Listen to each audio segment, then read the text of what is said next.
ঠাকুরগাঁওয়ের জুসের সঙ্গে চেতনানাশক ঔষধ খাইয়ে এক মাদ্রাসার সভাপতির বিরুদ্ধে একাধিক ছাত্রীকে ধর্ষণের অভিযোগ উঠেছে। এ নিয়ে চরম উত্তেজনা বিরাজ করছে এলাকাবাসীর মধ্যে। গত সোমবার রাতে জেলার রানীশংকৈল উপজেলার ধর্মগড় ইউনিয়নের ভরনিয়া গ্রামে ভরনিয়া দারুল হাদিস ওয়াদ দাওয়া আস সালাফিয়া মাদ্রাসায় এই ঘটনা ঘটে। ঘটনার পর থেকে প্রতিষ্ঠানটির সভাপতির আব্দুল করিম মুঠোফোনে সুইচ অফ করে এলাকা ছেড়ে পালিয়েছেন। তিনি দীর্ঘদিন থেকেই প্রতিষ্ঠানটির সভাপতির দায়িত্ব পালন করে আসছিলেন। আমরা জনগণ সবাই বিচার চাই। বারবার কিন্তু এই ধরনের ঘটনা শোনা যায়। এর জন্য আমরা জনগণ সবাই এর কঠোর বিচার চাই। মনে করো রাত 10টা সাড়ে 10টার সময় যে জুসের বোতল নিয়ে আনলো, লিয়ে কয়েছে কি মনে করো এই জুস গুলা খাও, যেহেতু তোমরা বাড়ি যাও এই জুস গুলা খেয়ে তোমরা ঘুমাও। এই তারপরে মনে করো ঘুমায় ওরা তখন মনে করিলে খাইয়ে দেয়, তখন আপনি ঘুম চলে গেছে, ঘুমের ট্যাবলেট খাওয়াইছে, খাইয়ে তখন মনে করো আর দুই ছোট ছোট মেয়ে গেল, ওরা কিন্তু খায়নি। বলছে স্যার আপনি বাড়ি চলে যান, আমরা ঘুমাবো।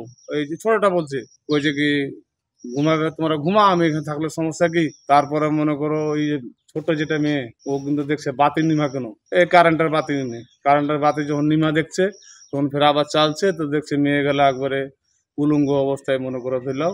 দুটো মেয়ে দেখছে, রানিং চেয়ারম্যান ছিল, আমাদের মেম্বার ছিল, হাজার হাজার জনগণ ছিল। হ্যাঁ, এই ঘটনাটা করছে ওর চাচা হইলো সাবেক চেয়ারম্যান, আমাদের রানিং চেয়ারম্যান 1-2 10 বার ফোন দিয়েছে যে আপনার ভাতিজাই করছে, এটা কি করতেন করেন, ফোনটা ধরেনি। জানা যায়, স্থানীয়দের আর্থিক সহযোগিতায় রানীশংকৈল উপজেলার ভরনিয়া গ্রামে ভরনিয়া দারুল হাদিস ওয়াদ দাওয়া আস সালাফিয়া মাদ্রাসাটি 2011 সালে গড়ে ওঠে। মাদ্রাসাটির 2টি শাখা রয়েছে, একটি ছাত্রীদের জন্য আবাসিক এবং অপরটি ছাত্রদের জন্য অনাবাসিক।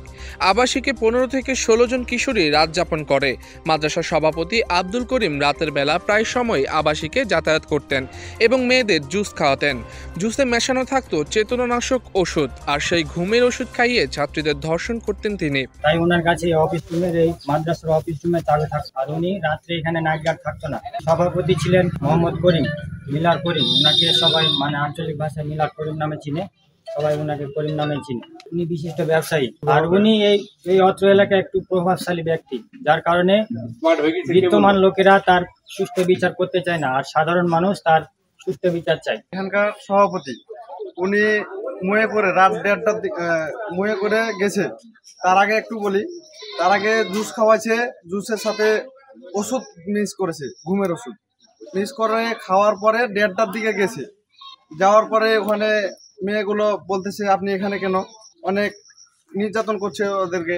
এই ঘটনার পরিপ্রেক্ষিতে 6 দিন হয়ে গেল ঘটনা হওয়া, তারপরও দৃষ্টান্তমূলক কোনো শাস্তির ব্যবস্থা হয়নি এখন পর্যন্ত।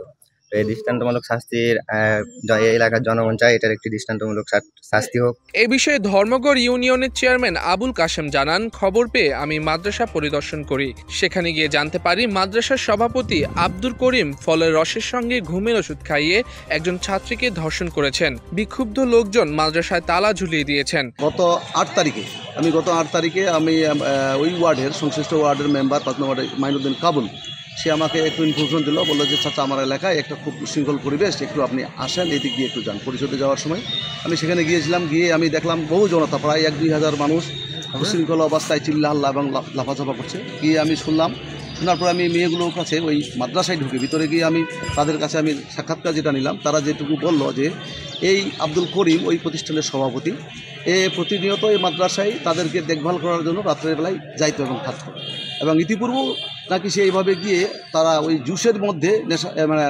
চেতনানাশক ওষুধ মিশিয়ে তাদেরকে খাওয়াই দিয়ে ঘুম পাড়াইয়ে তাদের সাথে শ্লীলতা হানি ফেলাইতো।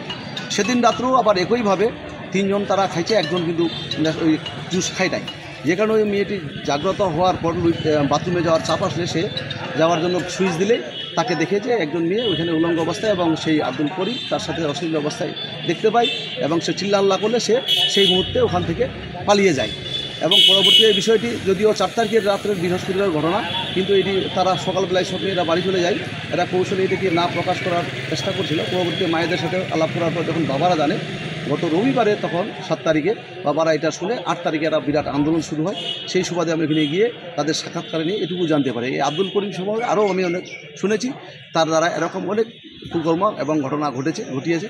এটি তো উনি মানে এভাবে এর আগেরও ওনাকে এই মাদ্রাসায় মেয়েদের সাথে এভাবে অশ্লীল ব্যবহার কর্মকাণ্ড করছে, সেদিনও এই ঘটনা ঘটাচ্ছে। এই মেয়েদের বক্তব্য আমি এটুকুই জানতে পারছি। তার চাই আমি তাদের বলেছি যে তার উপযুক্ত বিচার হবে এবং আপনারা কোনো অশৃঙ্খলতা না করে আমরা তাদেরকে আইনের আওতায় নিয়ে প্রমাণ সাপেক্ষে তার সঠিক বিচার আমরা করব। রানীশংকৈল উপজেলা নির্বাহী অফিসার ইউএনও রকিবুল হাসান বলেন, মাদ্রাসার সভাপতি আব্দুল করিমের বিরুদ্ধে আইনানুগ ব্যবস্থা গ্রহণের জন্য ওসিকে নির্দেশ দেওয়া হয়েছে। আমরা গণমাধ্যম কর্মীদের মাধ্যমে জানতে পারি সেখানকার সভাপতি কিছু ছাত্রীদের নেশাজাতীয় দ্রব্যকে ধর্ষণ করেছে। তো বিষয়টা জানার পরে ইতিমধ্যে আমাদের রানীশংকৈল থানায় অভিযোগ করা হয়েছে এই বিষয়ে। তো আমরা গুরুত্ব সহকারে দেখছি যে এবং এটাকে তদন্ত করে অবশ্যই যেন দৃষ্টান্তমূলক শাস্তি দেওয়া হয়।